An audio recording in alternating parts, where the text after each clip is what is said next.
Welcome to the Failing Writers Podcast, or the FWP for all you cool kids out there. Respect. Nailed it. Welcome once again to another episode. And we have actually got something quite exciting to talk about, haven't we? Because a feature that John's been harping on about for ages has finally come to fruition. It has. Yeah. We've got an entry for our new feature. How exciting is that? We do. And better than that, it's good. And the book sounds good. Yeah. So I'm going to buy it. I'm going to read it. We do a quick recap first, because this is the feature where we're asking anybody who's ever written a book and wants to sell it to give us a 30-second pitch for their book, in the hope that some of our listeners might go, "Ooh, that sounds good," and rush out and buy it. Exactly. If you want to advertise your book for free, we've got a cheeky little feature that you need to see. Just send a pithy pitch of your book to me, a voice memo of 30 seconds exactly. But we couldn't agree on what its name should be, so now we're gonna call it something different every week. And this week, we're gonna call it... I've got 99 problems and a pitch ain't one. North Vietnam, 1954. Tung, a young rice farmer, has a stark choice. Join the communists and face arrest and torture, or join the French and face assassination. By protecting his family, Tung becomes a target for corrupt officials, ungodly priests, Viet Cong assassins, and trigger-happy GIs, while the world around him burns. Uprooted is the epic and inspiring true story of a Vietnamese family forced to make heartbreaking choices as they strive for freedom.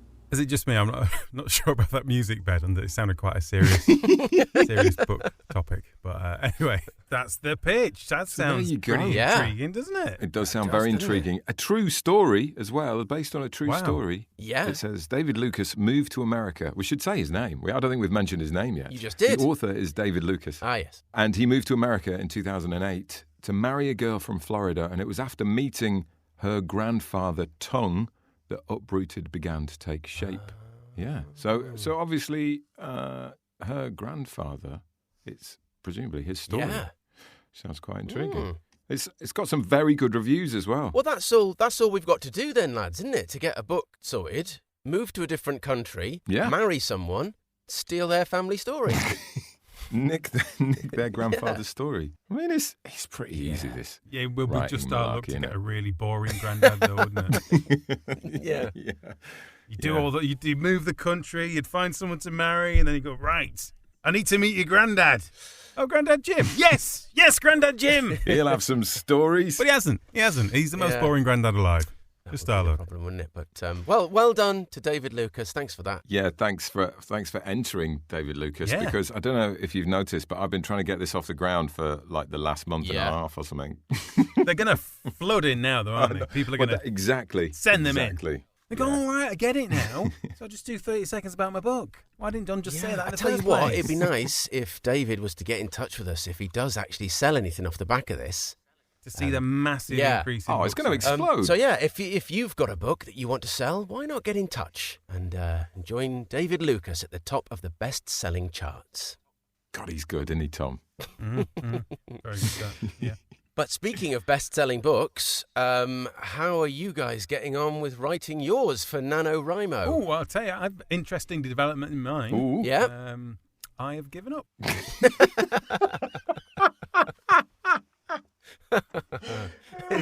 In a shock move. I don't think anyone saw that coming. No. Yeah, so I'm not. 2 weeks ago, I was pretty confident I was going to get it done, and then just, it hasn't really, it's just ground to a halt. Oh, mate, I was not expecting you to say that, Tommy. So amazingly, Tom, in National Novel Writing Month, you've managed to now not write 2 different books. Yes, I have. That is impressive. But if you add the amount of stuff I've written for those 2 different books together, it's still not very much. But probably more than you've written for years. So yeah, it was an interesting escapade while it lasted. Are you sorry, Tommy? Are you saying you're giving up on it, or are you just saying that you're having a little break, or you haven't done very much? I don't know. Actually, that's a very good question. Probably leaning towards the giving up entirely, but You just lost interest, or? I don't know. Maybe, yeah. Novel writing's not my thing, maybe. Maybe I've been trying to force myself into the wrong slot all these years. Maybe that's why. Well, this is good. This is a good That's learn. why I'm a failing writer. Maybe. It's a shame. But if you feel comfortable with that decision, Tom, I think I do actually. Yeah, I think for me it ended up just being a bit too much self-imposed pressure. Really, I think. That's interesting. I didn't feel that, as you probably It noticed. just washed over you, didn't it? I'm really good with pressure. What I do is I just ignore it. Yeah. Well, how about you, Dave? Give us some good news. Well, like 32,000 words, I think it is now. It's going all right. Do you know what? I don't think I'm going to get to 50,000 words. I do think I'm going to get to the end. Quitter. I could just add some words at the end. Oh, no, I think it's going to, looking at how much of the book is left to write, I don't think I've got another 20,000 words to go. But I think I'll get to the end. Pathetic, isn't it, John? Really, his efforts this month. Do you know what I mean? He just doesn't. He's just not. Probably won't get. Not really stretched. So what you're telling us, Dave, is that you've written a long, short story. Is that what you're saying? Yeah, or a short, long story. No, I think probably upon reading this draft, when I get to the end, I will notice that there are some sizable gaps that need to be filled, almost certainly. But, I've got a thought. Do you think that it's a TV series? Because I think you're naturally a kind of, that is sort of your genre. That's your thing. Do you think, have you sort of written it into 6 parts by any chance? No. It doesn't sort of naturally fall into sort of a 6-episode scenario? I don't know, really. That's my theory. I'm going to stick to it. I've just been sort of so focused on just doing the story and getting it down and not trying to worry about it that I kind of figure worrying about how many words there are is probably the least important thing. Is just sort of, get the story. But it's taken some weird, unexpected turns. It's got sort of it's got quite emotional at this point. Ooh. Like different relationships are blooming, and that's good though. That's great, because that means you actually give a crap about the characters. Yeah. Which shows that they're good characters. There's some emotional stuff. Yeah, I do think some of the characters are still entirely one-dimensional. Maybe not even one-dimensional. But don't you need them? I'm not being funny, but even in a really quality book or quality TV series, you sometimes just because otherwise you get overwhelmed by characters, don't you? You need that focus on the kind of the front 3 or 4. Yeah. And then you should use 2-dimensional, 1-dimensional stereotyping characters in the background. You can't care about everybody, can you? You don't need to know the full ins and outs of a bit part player. That's true. I do think some bits could do with expanding, but it's weird how, like, I was thinking about it earlier on, how much it's changed from like the original idea that I had all those years ago. It's like unrecognizable from that, but it's sort of all about this sort of lead character now. The one you're in love with. Yeah, the policewoman who dreams of being a comedian. I think I might run away and start a new life with her. Maybe she's got an interesting granddad. Maybe, yeah. But yeah, no, it's taken some odd shifts, and it's kind of still. I've been getting worried because I don't have much more of the plan in front of me, but it's keeping itself going. So yeah, I'm still enjoying it, and let's see. Hopefully by oh God, is that right? By the next episode, it'll all be over. Yeah. But presumably you'll be right at the beginning of your writing journey of this. And also, if it's a series, Dave, you could be writing these for years. Oh, God, don't say that. This could be your life now, mate. Yeah. Oh, I'm looking forward to getting to the end and having a rest. And what about you, John? Same as usual? Good. Right. So we've got an interview coming up, haven't we? I like doing that every week. Yeah, we do. We're talking to Simon Griffin, who is an ex-ad man who worked at Gray's in London before moving north, working in like super cool agencies in Manchester, working on big campaigns, became a freelance copywriter, and then became an accidental author, and is now, what does he teach? He teaches design and technology now. So yeah, it's a bit of a funny one because he's sort of the opposite of a failing writer, really, isn't he? Yeah. He never really intended to become a writer in the first place, but was actually quite successful. Yeah. So he's like the total opposite of us. And he's the first guest we've had on whose surname is a mythical creature. Yeah, that could be a new feature, couldn't it? Going Until forwards. we've got Carol Unicorn on next week, of course. But well, let's hear what he had to say then, shall we? Let's hear it. Oh, I didn't tell you what he wrote. He's written 2 books, what I like to call his sweary series, Fucking Apostrophes and Fucking Good Manners. 2 fucking excellent Christmas presents, by the way, either for people who can't use punctuation properly or for people who are rude. And maybe you'd like to gently hint to that they're rude. Or the perfect gift for people who do use punctuation properly and get really annoyed at other people that don't. Yeah, true. The ranters. I love how annoyed people get it. A pedant's dream. Yeah. It's amazing, Apples isn't it? is a plural. Why is the grocer in? Because he didn't even get his English GCSE and he opened a grocer's shop and he's doing well. Leave him alone. Let him use apostrophes. Yeah. It's fine. Do you get angry about grammar? I can honestly say I've never got angry about grammar. But then it takes quite a lot to get me angry. So I do. I get quite angry about it because we, in our day jobs as voiceovers, we do see a lot of scripts. And it has to be said, they are of varying quality when it comes to grammar and punctuation. Yeah. But don't you get very good, I think you get very good at interpreting what someone's trying to say, even if they just haven't used any punctuation. Yeah, to some extent, but often that's halfway through the sentence. Well, that's true. Where you're going blah, blah, blah, blah, blah, and your brain goes, that doesn't sound right. Blah, blah, comma. Right, it should be a comma. We all talking about Phil at Key, by the way. Is that who we're talking about? I think I once read a 60-second script of his that didn't have a single full stop anywhere near Massively overrated punctuation. Massively. I get some of those, though, where you start reading a sentence and then you just keep on going and then you're starting to struggle for breath and you're thinking, Jesus Christ, I didn't realise there wasn't a full stop in here. And then, bloody hell. Then you can blame it on the writer, can't you? This isn't the Failing Voiceovers podcast, is it? No, exactly. Let's crack on. Yes.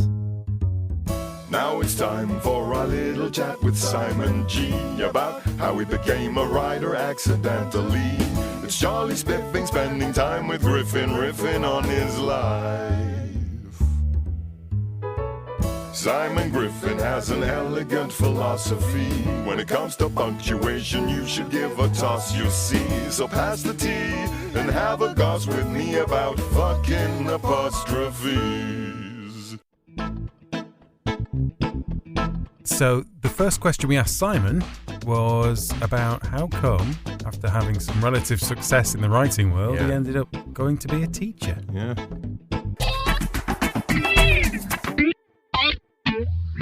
I suppose I could link it in with the topic of your podcast, which is probably helpful. I felt like a bit of a fraud as a writer. I always thought that as much success, I use the term loosely, but as well as I felt I'd done, I just felt incredibly nervous talking about my writing, trying to sell my words to other people, especially like as a copywriter, that I always had to convince them that I was going to be, I was going to be the perfect writer for the job, and that I had to justify my day rate by using, being super eloquent and using really sort of big, fancy words. When in actual fact, that was what I was rubbish at, and in actual fact, but to sell to a client the fact that what you're going to do is just use really, really simple words and make things easy to understand, and then you're going to charge them, £300-400 a day. It's quite a difficult sell. That when you say, what are you going to do? Well, I'm just going to make things simple. Okay,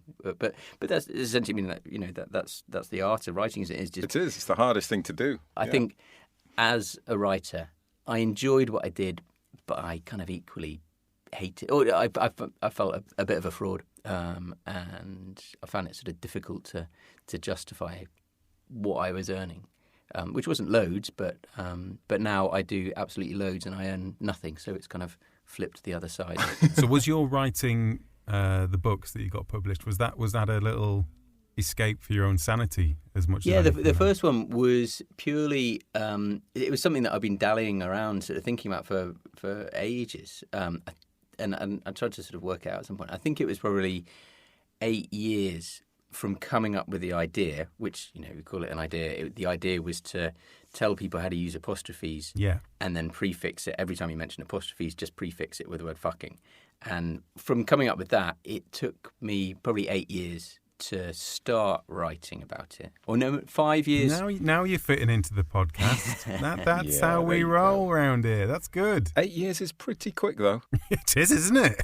Yeah. Imagine getting something written in just 8 years. Wow. But yeah, I listen to the podcast, and so much of what you say is like absolutely spot on, because it is that sort of procrastination of going anything to put it off. You know, house was immaculate, clothes were cleaned, ironed, everything, because it's just a fear, isn't it? It's just absolutely terrified that you might write something terrible, or you might write something really good. There's sort of two sides to that. Interestingly, though, Si, you voluntarily moved away from writing, having written 2 successful books. You effectively got a foothold in the industry, and most writers would not have let that go.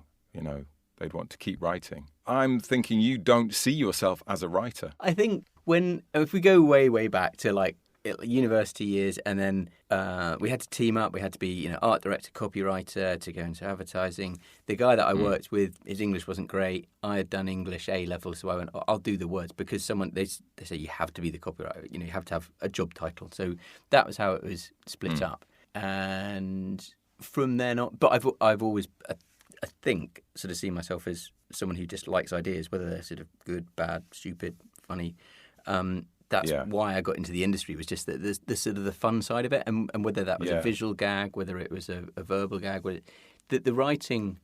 I was always writing headlines to start off with, and then when I went freelance, then headlines turned into, I guess, body copy turned into paragraphs or brochures or the MAGA brochure, whatever it is, and then that eventually developed into books. But I think because you can distill the idea for the book down into that sort of simple format, to say you write a book about apostrophes, it's always prefixed by the word fucking, then that's the nugget that everyone talks about in Adland, where that's the little gold nugget, the gem of the idea that works across. And I do genuinely think that from there on, I didn't really do much else, and anyone, I think, who in the writing sort of industry could have taken that idea and done their own version, and it would have been equally successful. But I suppose that first thought process, which sort of built on a truth that apostrophes are really important but really like frustrating at the same time, that platform would have allowed anyone to write it. I think you're being a little bit modest. I can think of an awful lot of people I've met in the industry that couldn't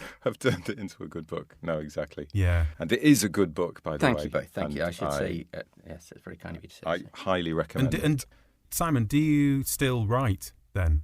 I was surprised there wasn't a third book on the horizon about swearing. Well, I think that would be interesting. The Icon, they're keen to write a third book, but it's a difficult, because I've made a book which I thought was relevant to swearing, because it sort of perfectly captured the frustration and love-hate relationship about grammar and apostrophes in particular. So I think it was kind of warranted there, and I think everyone kind of got the joke. Yeah. With manners, I did feel at times like I was trying to be the trendy uncle who was talking to his nephews and nieces and going, "Oh yeah, I use swear words. Yeah, that's really That's really good." And it did make me cringe a little bit.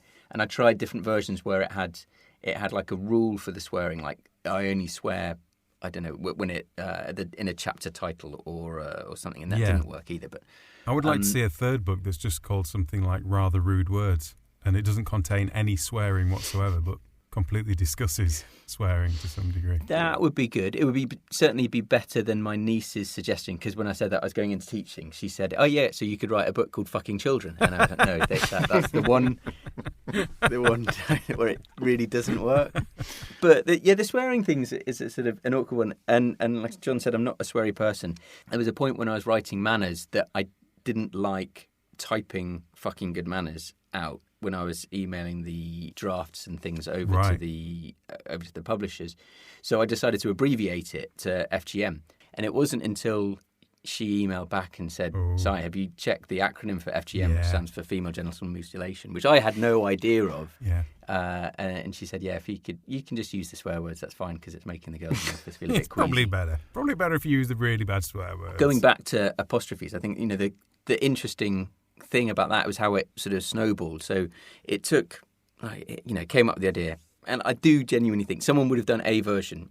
It would have been funny, it would have been different, but it still would have been a version of that idea, which would have been good. And then from then on, I just got lucky. But you do sort of make your own luck in there. Yeah, absolutely. Yeah. When I eventually got around to writing it, I then sent it to 3 or 4 friends. And they kind of went, it's good, Si. I sent it to my sister and a couple of other friends. I sent it to Dave Simpson, who used to be at Love with me in Manchester, but had since set up his own agency. And he said, this is good. If you want to, we can help you get it printed, and we can do you like 500 copies or something like that if you can cover the cost of it at a a base rate, no markup.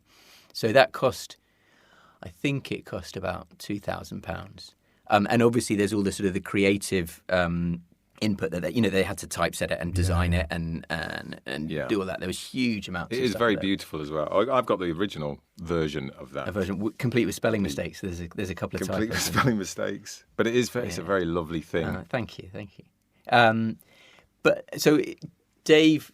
We had 500 copies, and then we set up like an Etsy website, or where I could sell it through PayPal, and then I gave as many as I could out to sort of cool people who I thought would like it. Loads of my designer friends, because initially it was a mailer, for me to send out to people to get business as a freelance writer. I didn't realise that was the idea. It was instead of, I guess, your mailers that you get that people send out are, here's my work that I've done in the past. Here's an advert that I did for Nike or Umbro or something like that. And I thought, actually, here's something that people will keep hold of and have on their desk for years, rather than look at it and then sort of scrumple up or delete it. I was going to say, how long before it got picked up by a publisher? Well, that was I sent it out to quite a few people, and they were like creative directors and things like that, who I think just looked at it. They looked at the embossing, they looked at the cover, and they kind of, it's a cute little book. They sort of looked at the typefaces and the leading and the way that it was set, and there was a lot of them emailed back, which is great, and said, this is fantastic, well done. But I don't think any of them actually read it, or if they did read it, then they weren't in a sort of position to go, actually, Si, what you've done, you've missed out. They had no grammatical kind of, there's no education there from them. There was no knowledge in terms of what I'd written, whether it's correct, because I just made it. I didn't make it up, but I cobbled together bits of what Lynn Truss had said with bits of what the what Style Guide said, and I kind of cobbled it and tried to make sense of it all. But no one had actually said, yes, this is right or wrong. There was a guy at The Guardian called David Marsh, and he was there. He's their head of editor of their style guide. And he had his own blog, and I think I looked it up, and he had a lot of swearing in it. So I got his email address, and I sent him a sort of cryptic email that said, "Oh, hi, David, I love your blog." And then knowing full well that he was sweary and liked grammar, I said, "I've written a book on grammar. It's got a bit of swearing in it. Are you interested in having a read?" And he said, "Oh, yeah." So he sent me his address, and I sent it over. And then it was probably 3 or 4 weeks before I heard back, and I got this email that said, "Simon, I just read your book in the bath." I don't know why it was in the bath, but it's fucking brilliant. I'm going to write about it on my blog. And I was like, that was a moment, I think, where I was actually, I welled up a little bit and thought, that's the praise that I was looking for. That's someone who knows what they're talking about, rather than saying it looks beautiful. That was the kind of the credibility. And then, but the words were actually good as well. Yeah, then it made sense, because, like I said, I'd taken little bits. So you're talking about omission, or you're talking about possessives. There was a lot of kind of grey area that I had sort of taken some liberties on and tried to use an educated guess. You mean you push forward the boundaries of grammar as we know it, is what you mean, isn't it, Si? The boundaries are fluid. Yeah. I think it is a school textbook now, isn't it, Simon? They're in some schools in London, I believe. Yeah, they're trying to. I wanted to do a kids version because I thought, if you remove the swearing, I still think. Would that be what would you call that? A fucking apostrophes for kids? or flipping apostrophes, really bad apostrophes, nasty apostrophes, stupid apostrophes. Yeah. But the other side of it was the examples given were sort of meant to be topical. But I read it last night and I couldn't remember any of the topics that I was supposedly relating to at the time. There's Jeremy Clarkson, I think. But anyway, David Marsh, he said he was going to write about it on his blog, and I didn't know if it was going to be like a little mention to say, by the way, 500 words and then 10 words at the end that said, by the way, that here's this book that someone's written that's quite funny. But he didn't. He wrote his whole 500-600 words on the book, and then I was like, shit, this is that was a sort of, because of his the following that he had, the people who read his blog who were all into punctuation, all into grammar, and and into sort of didn't mind a bit of swearing. They used it.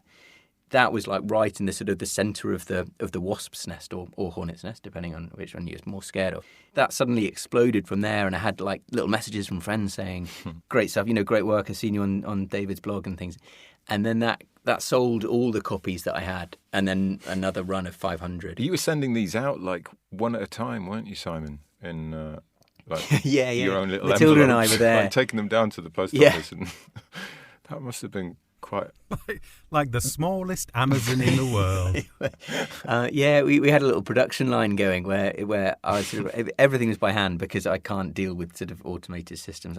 So I just had to take that right there, look at their email that sort of came through that pinged in from PayPal, and then I'd write their address out on it. I think I spent longer, because for a while I wanted to dedicate each one, because I was so grateful that someone had wanted to buy my book that I dedicated each one. I sort of scribbled in it. Did you ever get any customers writing or emailing back saying, sorry, would you mind sending me one without writing it? You've written in the front. Could you actually send me the blank one? That's what I ordered. Some idiot's been writing in this one. I think to start off, there were a few where I was nervous, and I think I wrote on a slip and then tucked it in case they didn't. Chickened then out. they could choose to stick that in or not. They can remove it if they want. Yeah. So after the second sort of batch of 500 had sold out, then that was when someone from Icon got in contact and said, "We'd like to publish this for you." And I had no idea of contracts and rates and You were probably just thinking, shit, if this goes big, I'm going to be posting out books for the rest of my life. Can't let a publisher the get hold of postage it. cost to New Zealand. I just haven't got the time to post all these things out. Well, but I think I was more suspicious because I guess it had seen a little bit of success, and I was like, I don't know who these people are. So you do a little bit of research and you go, well, yeah, but what are they? We've been watching your career very carefully. It's and I was worried that I was going to sign something and they would make millions, or I don't know. I had a few moments. It's funny when I was listening to your podcast. I don't know if it's the first, but the Jonathan Ross thing. That's where you sort of end up on the couch with Rossi. And I did have not a couple of moments thinking about it. I was on the BBC. So this is in my dream, not actually in real life. It was always Bill from BBC Breakfast, is it? On the red sofa. Right. Yeah. That was my kind of benchmark of have I made it? And I suppose I haven't. So, but Icon picked it up. They said we're going to publish it. We signed the contracts and things like that. And then what was really exciting was they initially said we're going to do 5,000 as a starting batch, and we're going to launch it on November the 14th. And then I think it was a month or so before that, they went, we've taken it to a few shows and we're going to do 10,000. I was like, okay, that's really good. Great. That's, I had no idea what these numbers meant other than it's good. It's going upwards.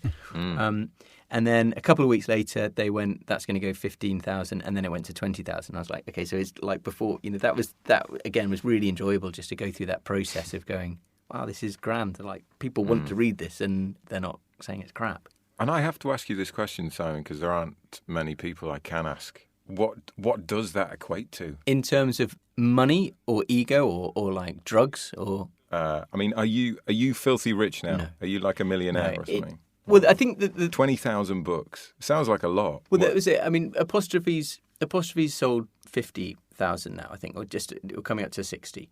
Wow. And That's Manners has amazing. done a reasonable batch as well, but not as many. But I think the thing that's relevant to this podcast in particular was that that sold well for me, and the publicity that it generated seemed really, really big. And I got enough to have, and I still do get like a little royalties check that comes through every now and again, and it's decent, but it's here's a nice holiday once a year.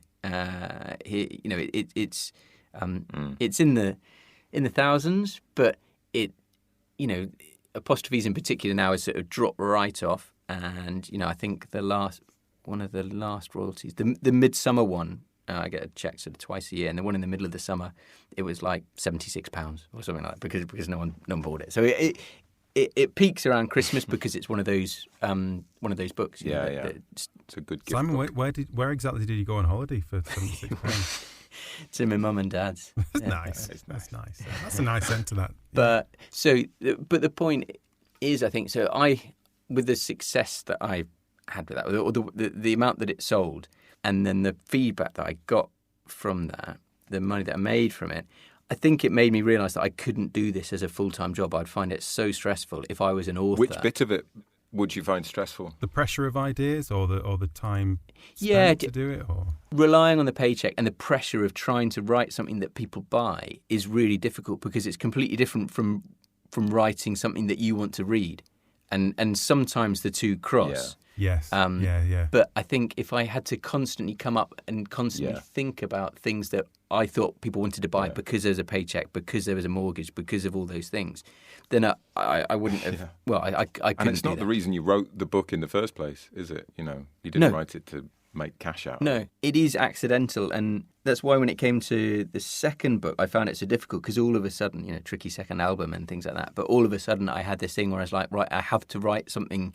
that is funny now, or that people want to read, and that stops you sort of straight away because you write a sentence. And then you go, well, yeah, but they're not. You try and think of every single Grand's not going to like that, so Dad might find that funny. And you try, you rationalise or post every word, every sentence, and then you stop writing. It's like a comedian at a party being asked, like pushed into the middle of the room and being asked to tell some jokes. Go on then, make us laugh. Say something funny. So that's what I think I've got a lot of admiration for, a huge amount of admiration for people who do it as a job because, I had the luxury of, one, writing a book that wasn't meant to be successful. It was just meant to go from a Word document into a leaflet, into a book that was only going to sell 500, which suddenly sort of snowballed and got bigger and bigger. Then the second one, we had some time to write it and I had the support, everything was sort of set up. If I had to sit down and just write again and again and again, I think I'd just be exhausted. What was your writing process? If you had a way of doing it, what's your modus operandi? Well, I suppose because both books are non-fiction, it made it quite easy to set up a structure for it. So, for example, with Apostrophes, it was fairly straightforward because I had to go, right, what are the rules? Omission, possession, and then I could find little subsections for each of those. So the kind of it needed an introduction. It needed maybe let's do a little history about apostrophes just to show that I can use Wikipedia or something. And it sort of categorized it. All the sections and the chapters kind of fell out of that, which made it very easy to at least have a backbone, a structure to it. Because I was like, right, I need to do this before the end of the week, or I need to finish this chapter on false possessives. Yeah. So you had a clear brief. Yeah. I mean, it took a lot of time researching and going and finding, what's this about gerunds? And someone's like, you need to put anything about gerunds. I still don't know what gerunds are, but gerunds, John. Don't talk to me about gerunds. Gerunds. I'm Googling it. Google it now. Google it, then we can go, gerunds. We'll edit something in afterwards where we go, yes. We know about gerunds. The gerunds. Oh, yeah. The same with manners was that I kind of put together very quickly a structure which was, okay, so we're going to do an introduction, we're going to do a history, we're going to do some basics, like here's the sort of 10 rules that people live by, and then from there I was like, right, let's do transport, let's do out and about, let's do restaurants, let's do neighbours. So I created... So you did all that framework up front? You had your chapters... Yeah, so they... And then you'd fill in the gaps and hang things off them. Yeah, they asked for... I think I was meant to write 2 chapters as a go-ahead. Yeah. And I wrote 1. But you did actually plan it. I did, but I got myself into a bit of a pickle because I was desperate to get it done. And talking of deadlines and things like that it got to a point, so it was around about... When would it have been? I think I put it off. I had 1 chapter done, which was about... They said they wanted 40,000 words, and I had done 3, maybe. Not 3 words. Not 3,000. 3,000. And so it got to Christmas, and I was fine. I'll do some over Christmas. If I do, well, we've got the whole Christmas off, haven't we? So I could probably get 4,000 or 5,000 done at least over Christmas. And the deadline was I think it was end of February. And then that's going to put me back on track, and then at the moment. And it got to things just went and built up, and the word count, my daily word count that was required, went from, okay, well, now I need to hit 40,000 words, I need to do 200 words a day, and then it went to 500 words a day, and then it went to 1,000 words a day, including the weekends. And in the end, I rationalised it. I went, right, well, there's potential that this book could supplement my income. So, ditch all your other work. I went over to Scarborough, and I sat there, and I drove over on Friday night, bought myself a pack of rollies on the way over because, I'm a writer. And I sat in the flat in Scarborough and stared out. There wasn't anything else for me to do other than sit and write and research. And that snowballed a lot. I still missed my deadline, but I was on about 36,000 words by then. So they were kind of happy. And my editor, Ellen Conlon, was brilliant. She's just, she then started to give feedback to me and drip feed through so I could write the remaining chapters whilst still, sort of working on the book. It's amazing what you can do, isn't it, when there's no kids around? I mean, you really can get quite. But a lot yeah, it was focused, and I guess that's the kind of I need that pressure of deadline to go. Actually, I'm going to be in a lot of pain unless I start now, and unless I force myself. That it's a sort of physical punch start rather than a kind of emotional. Okay, come on, let's go. Coffee ready, and then you start typing. I need that kind of smack on the back of the head to say, just do it. Okay. Did you enjoy the process? With apostrophes, I did. With manners, I didn't, because I think I felt like I had more to prove, and I was constantly writing reviews in my head of every sentence that I wrote. I suppose because it's about manners, which is not a sort of controversial thing, but there's always two sides. It's open to interpretation, isn't it? Yeah. Less so than some grammatical. Yeah, precisely that. And I think that made me really worried, because whenever I tried to be as open-minded as possible, so whenever I was saying, here's how you should behave, there was a voice in my head saying, yeah, but they could have happened, talking about driving. People drive like dickheads for a reason. Sometimes it's because they're a dickhead. Sometimes it's because, I don't know, they've got a medical emergency or whatever it is that they've got they need to rush to see a loved one who's kind of dying in hospital. There are reasons for people behaving like this. So I was constantly writing reviews and, in my head of people reading the words that I was trying to type and just saying, Griffin is constantly confused by, just torturing myself. Gives him the right. Yeah. If I choose not to wear trousers, I shall not wear trousers despite what Mr. Griffin says. How are you with reviews when you... I'm guessing, I don't think you've actually... I had a quick look and I tried to find some bad reviews, but I couldn't actually find any. But do you read all your reviews, good and bad? Or you... I do. And the thing that's really horrible is that you believe the bad ones, and I assume that the good ones are probably from a friend that I can't remember, or that they were just having I always make an excuse for the people who give me a decent review, and then I believe that the person who gives me a 1-star knows exactly what they're talking about. And that's a horrible thing to do. But I do. Yeah. It's a sort of an obsession, and it's not healthy. Yeah. But it's really difficult not to do it. You can't not look at them, though, can you? I think it's almost... No, I think I could. Shall I read out some of the really bad reviews? Dude, there's one who there's a guy who gave me a 1-star. A seriously overpriced joke that loses its humour all too quickly. Yeah. I have an interesting grammar and swear like the proverbial. So a book of this title would, I would have thought, been a natural for me. He goes on to say it isn't. Yeah. It's fair enough. He's got a good point. This is good. Sorry, this has been superseded. This is now my favourite review of your book. J Hill, 1-star. Offensive title. That's the title of his review. Not bought it, not read it. I can swear with the best, but I object to obscenities being used in a book title. It's not clever. It's not trendy. It's just offensive. That's me as well as the book, isn't it? Not trendy. I have, again, with those sorts of people, you go, right, well, I'm going to... Because they're like a verified purchase, or they're an Amazon No, because he's literally said he's not bought the book and refuses to do so on the basis of the title. But then you go, all right, well, I wonder what else Mr. Hill has reviewed. So you look and you find out, I wonder, he seems quite forthright and he's quite convinced about that. So I wonder what else. And I'll start reading his reviews of a sandwich toaster that he's also reviewed and go, see whether he's just a negative reviewer. Yeah, and then you read all these positive things about his holiday in Spain was good, the toaster was good, he loves this product. Oh no, it's just your book. My book.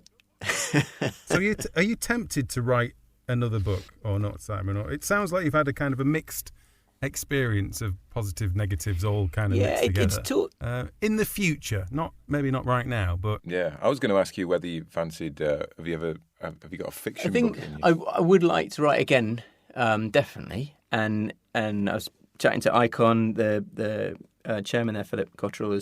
He said he's keen to do like a third book. Whether it's it got a swear word in the title, I don't know. I'd like to see something about cricket. I suppose you've got to write about something that you believe in and you enjoy, and cricket's definitely one.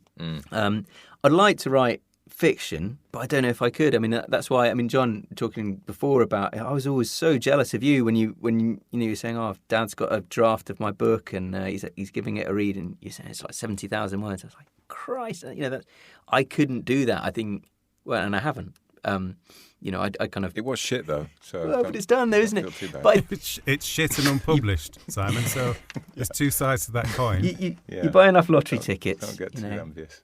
I just think I've been so lucky with the first two that the fear... I suppose, like the podcast, you go, I've got 100 listeners, and then it goes to 50, and I'm terrified that I go back down, from, so Apostrophes sold 60,000, and then Man has sold that amount, and then I end up in like 5 books' time where I've got 8 people have bought it.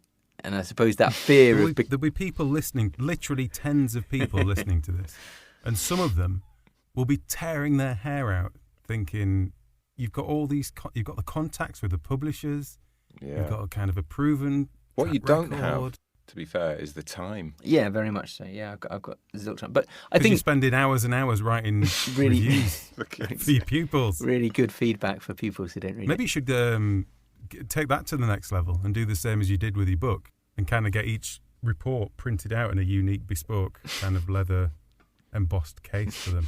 Then they'd read the review. Okay, I thought you meant just put some swearing in my feedback. You fucking useless.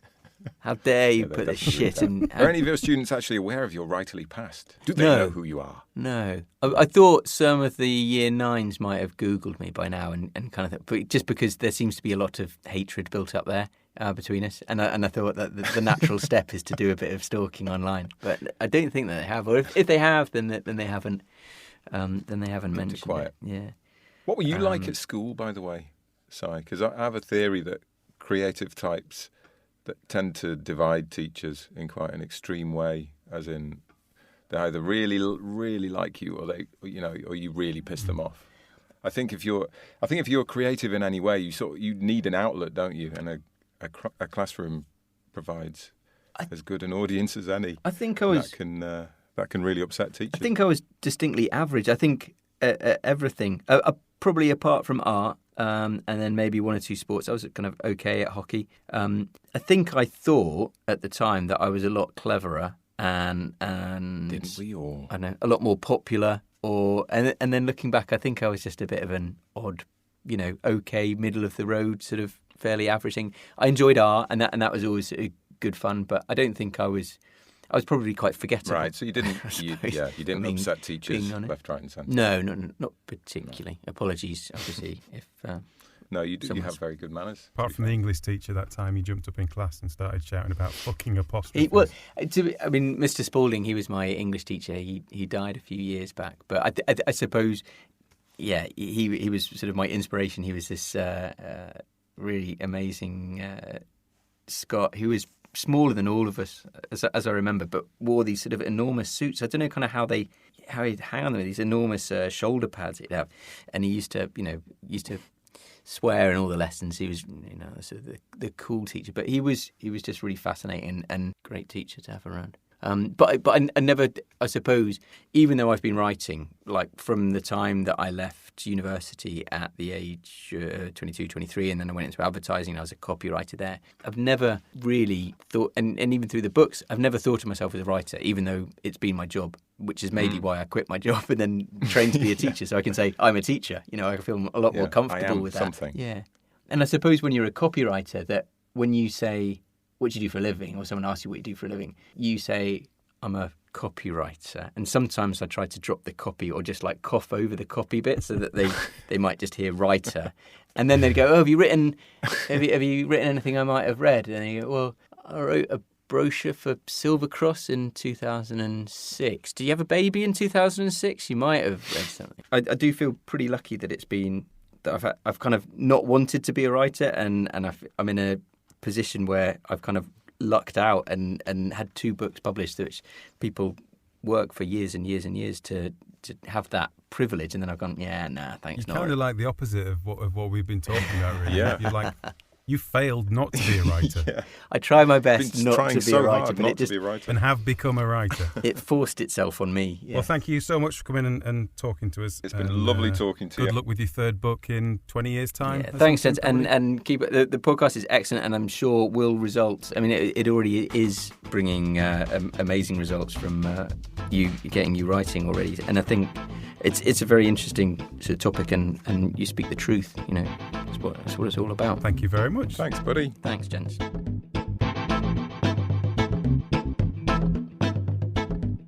Sorry you couldn't join in with that, Birdie. We had to tie you to a chair and put some gaffer tape over your mouth. That's all right. I deserved I'll it. teach you. You're right. But it was a super interesting journey of Simon's, wasn't it? How he kind of accidentally fell into it. Like, kind of did it, and then it just kind of like sort of snowballed a bit, and he's like, oh no, what's happening here? Oh no, I've been published. Oh no, I'm writing another one. Do you find that just a little bit annoying as well? It is a bit annoying, isn't it? I imagine there's a few people out there listening thinking, I've been trying for years to do this. It's been my lifelong dream, and someone just accidentally writes a book and gets it bloody published, and then another one, and then goes, oh, do you know what? Can't be bothered to do anymore, and becomes a teacher. Which isn't exactly the easiest job in the world. No, that's true. But still, bloody people just being good at stuff. It is irritating. It is. Sorry, Si, if you're listening. You were saying before the interview, Birdie, that you sometimes get annoyed by bad grammar. Were you taught grammar well? Because I don't think... No. There wasn't a lot of time spent on grammar when I was a kid. No, I don't think so. I don't remember an awful lot of being taught. It's weird. I find this when you speak to somebody who learnt English as a second language, they know a hell of a lot more about the English language than we do. And they're all about participles and tenses and... That's right. They understand the structure of the language. Yeah, exactly. And I'm sort of going, I don't know any of this. And they've sort of learned, and I think that's weird. Maybe I wasn't there that week, I don't know, but I don't remember a lesson where I was taught about all of these things, conjugation and bloody what's names. I definitely don't think it was a big part of our syllabus, and I could be wrong, but I really don't remember. Like my kids were taught so much about, I don't know, they know about the parts of the sentence, they know about clauses and stuff like that. I have absolutely no idea. I had to look it all up when they were coming home. Well, I could never get my head around it. No. And I did English language. You did a degree in it, didn't you? Of course, yeah. So you should have learned a bit about it, Tom, really, in 3 years at university. There's an entire module section or whatever that was grammar. And I just stopped going, if I'm honest. It was awful. How did you deal with that, Tom? Well, I just stopped. There's a pattern. There's a pattern here, Tom. Yeah. And it was just awful. It was like, Jim, I wanted to do English language for the love of language and using language and stuff, and just turn it into this cold science of building blocks and bits and You did it for the love of language, and then when you learnt about what the language is about, you went, you know what, I don't like this anymore. But I am genuinely a big believer in the fluidity of language. And the people that get with a broom up the backside, they go, oh, you can't, that's wrong. Yeah. Oh, no, it should be this after that. Or, oh, you should say whom there to whom. They're idiots. They don't understand how language works, how language has evolved over the years and will continue to do so. And how recent the idea of putting all these rules set in stone in grammar actually is. Yeah.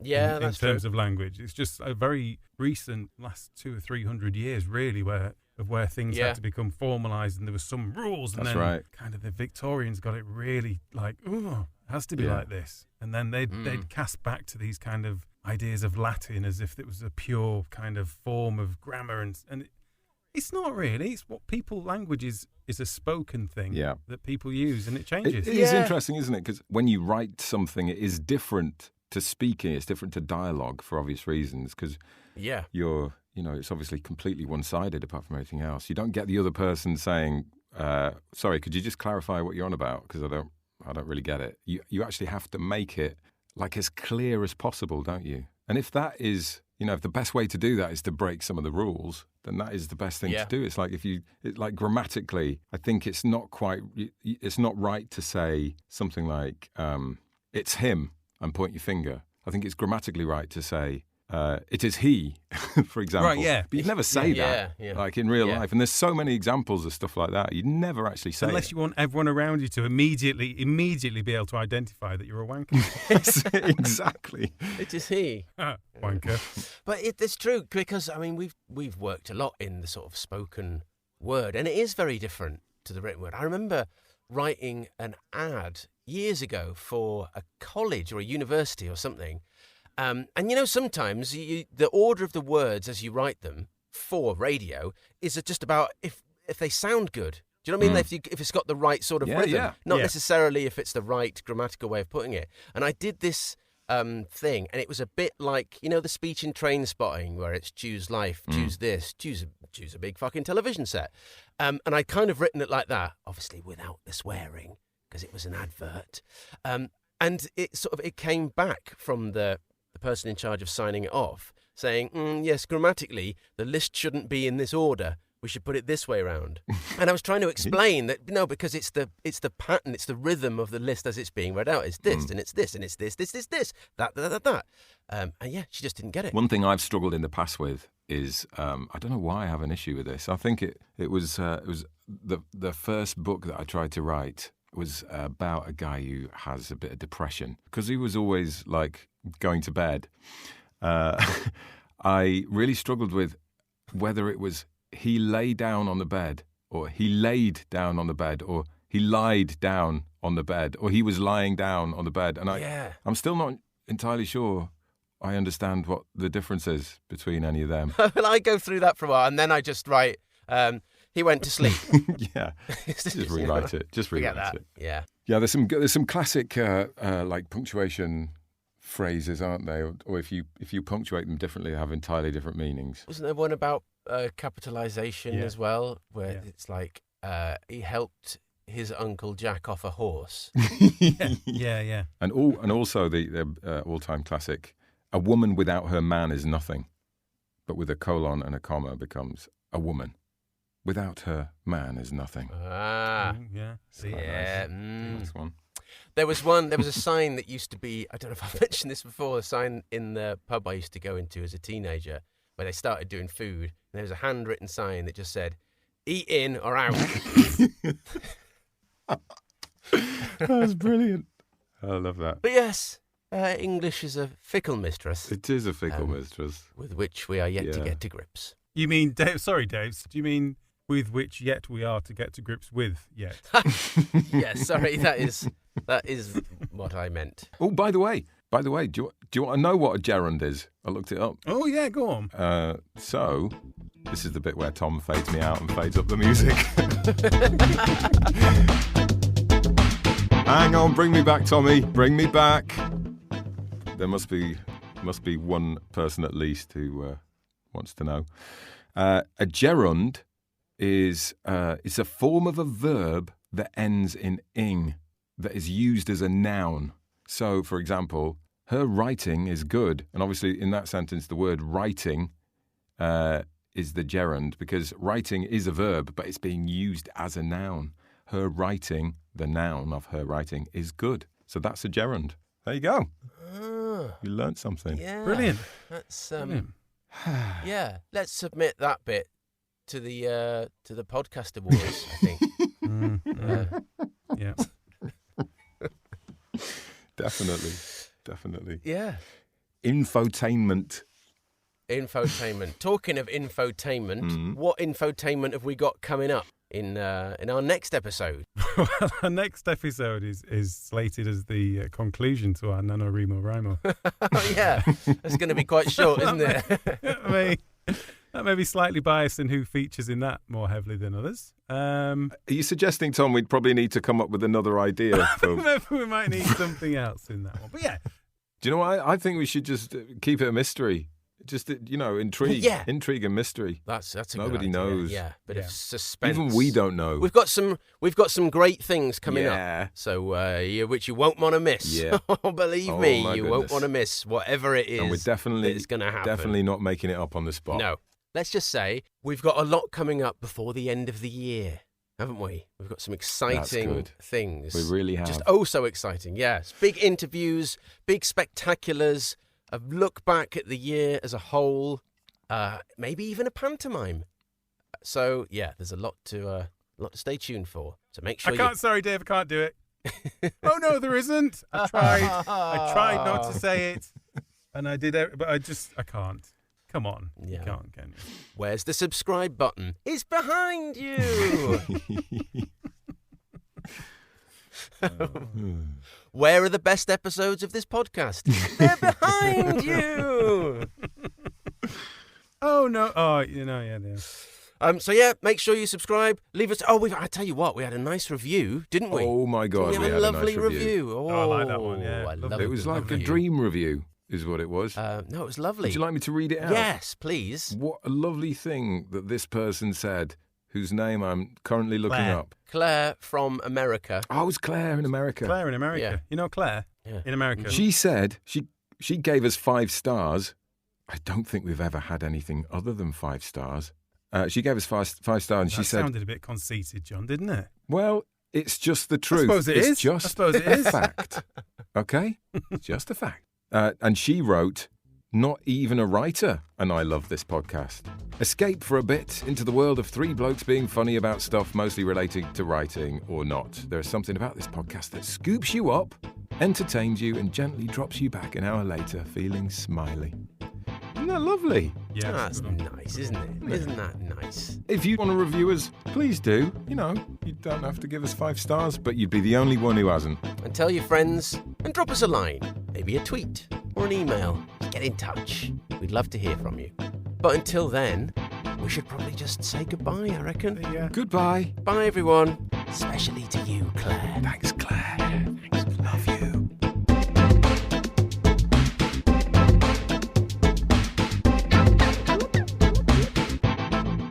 I remember reading about this guy long time ago in the sort of the days of kings and queens and courts and all that, where you weren't allowed to just go to the toilet if the king didn't say so. It's quite a famous case of it was some lord or other, and he didn't want to go, and he held it in for so long, eventually his bladder burst as he was sat at the table. I'm laughing, but that is pretty tragic. Yeah. What a way to go. It is, isn't it? Yeah. And I believe that's where the phrase "dying for a piss" comes from. I think it is, yeah. Oh, man. Hello? Where's everybody gone?